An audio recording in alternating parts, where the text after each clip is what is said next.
Assalamualaikum warahmatullahi wabarakatuh. Saya Azalia Karni Putri dari 10 akan menjelaskan tentang ruang lingkup biologi. Biologi berasal dari kata bios dan logos. Bios itu tersendiri artinya hidup, sama logos itu artinya ilmu. Jadi arti biologi adalah ilmu yang mempelajari tentang makhluk hidup beserta lingkungannya.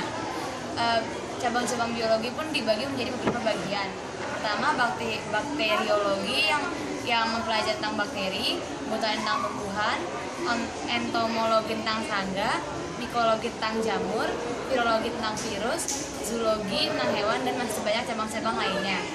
Ilmuwan biologi yang menyumbangkan pikirannya kepada biologi adalah Charles Darwin.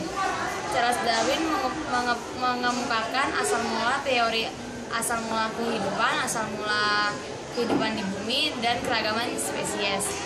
Hubungan biologi dengan ilmu lainnya yang berkembang pesat di bumi adalah dengan bioteknologi.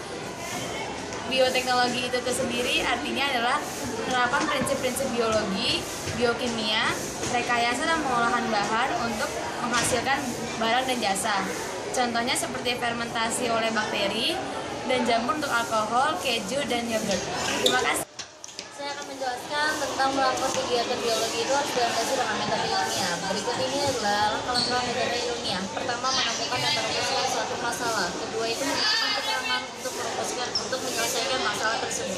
Yang ketiga, itu melakukan dugaan hipotesis. Keempat, itu menguji dugaan dengan melakukan percobaan. Kelima, menarik kesimpulan. Dan keenam adalah menguji kesimpulan tersebut dengan melakukan percobaan ulang.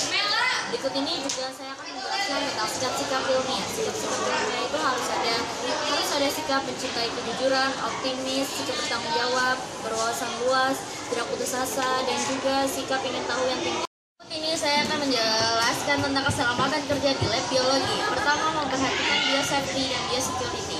Biosafety adalah suatu konsep yang mengamankan orang bekerja menggunakan bahan biologi tersebut. Biosecurity itu adalah konsep yang mengatur orang yang bekerja atau bersentuhan dengan objek biologis berbahaya agar terhindar dari bahaya objek biologis tersebut. Sekian dan terima kasih. Saya akan menjelaskan manfaat biologi bagi kehidupan. Biologi memiliki banyak manfaat di beberapa bidang. Di antaranya, manfaat biologi dalam bidang pertanian. Dalam pertanian, biologi dimanfaatkan untuk banyak hal. Contohnya, dengan memakai bibit unggul, memanfaatkan lahan sempit tetap menghasilkan panen banyak, dan obat hama. Yang kedua, ada manfaat biologi dalam bidang makanan. Dalam bidang makanan, biologi bermanfaat untuk mengolah makanan. Contohnya, memanfaatkan Acetobacter pseudomonas untuk pembuatan latte koko, dan yang lainnya. Yang ketiga, manfaat biologi dalam bidang kedokteran. Dalam bidang kedokteran, ditemukannya obat-obatan.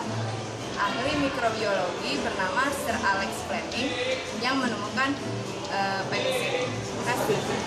Saya akan menjelaskan tentang tingkat organisasi kehidupan. Yang pertama, organisasi kehidupan tingkat molekul. Atom-atom berikatan membentuk molekul-molekul. Molekul tersebut akan menyusun organel-organel sel. Contohnya, membran plasma yang tersusun atas molekul protein, fosfolipid, kolesterol, air, karbohidrat, dan lain-lain. Yang kedua, organisasi kehidupan tingkat sel.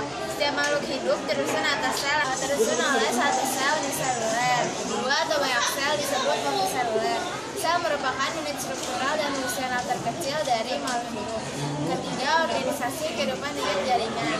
Jaringan merupakan kumpulan sel yang memiliki bentuk susunan dan fungsi yang sama. Unit tentang jaringan disebut histologi. Yang keempat, organisasi tingkat organ merupakan organisasi hidup dari kumpulan jaringan yang berbeda untuk melakukan suatu pekerjaan yang sama. Saya akan menjelaskan tentang organisasi dari berbagai tingkat. Pertama adalah organisasi tingkat individu. Individu adalah sistem organisme yang tersusun oleh kumpulan sistem organ dengan fungsi yang berbeda. Contohnya adalah seekor kucing, seekor manusia, dan lain-lain. Yang kedua ada organisasi tingkat populasi.